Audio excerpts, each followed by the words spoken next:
Hello everyone, అందరికీ నమస్కారం. This is Venkateshwar Chanashetty. Welcome to our channel political comment.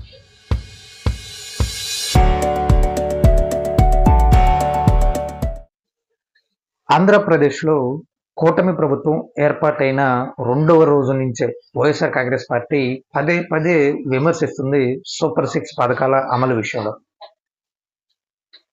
ప్రభుత్వం ఏర్పడిన వెంటనే సూపర్ 6 హామీల్లో భాగంగా పెన్షన్ని 4,000కి పెంచి ఒకేసారి వృద్ధులకి వికలాంగులకి ఇవ్వడం జరిగింది. ఆ తర్వాత ఉచిత గ్యాస్ సిలిండర్ల పంపిణీ, ఆ పథకం కూడా అమల్లోకి వచ్చింది.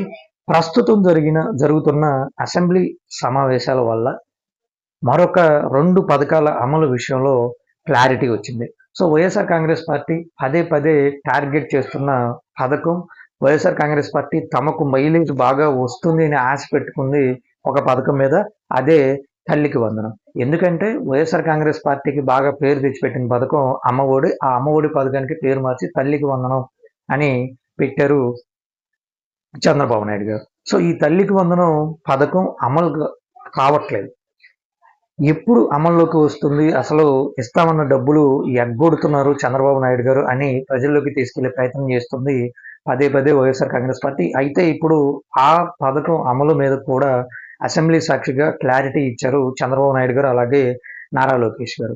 సో మే నెల నుంచి తల్లికి వందనం పథకం ఆంధ్రప్రదేశ్లో అమల్లోకి రాబోతుంది.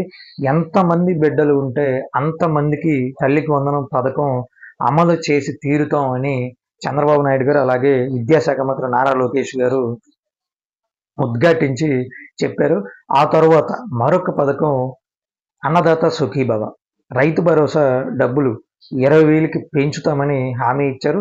ఆ హామీల్లో భాగంగా ఏప్రిల్లో రాష్ట్ర ప్రభుత్వం ఇవ్వాల్సిన డబ్బుల్ని కూడా రైతుల ఖాతాలో జమ చేస్తామని చెప్పారు. సో అన్నదాత సుఖీభవ, అలాగే తల్లికి వందనం, ఈ 2 పథకాల అమలు విషయంలో కూడా క్లారిటీ వచ్చేసింది. ఇది ఇప్పటికీ మరొక ఇంట్రెస్టింగ్ వీడియోతో మళ్ళీ కలుద్దాం. వీడియో కనుక నచ్చితే లైక్ చేయండి, మన ఛానల్ని సబ్స్క్రైబ్ చేసుకోండి. Thanks for watching video. జై హింద్.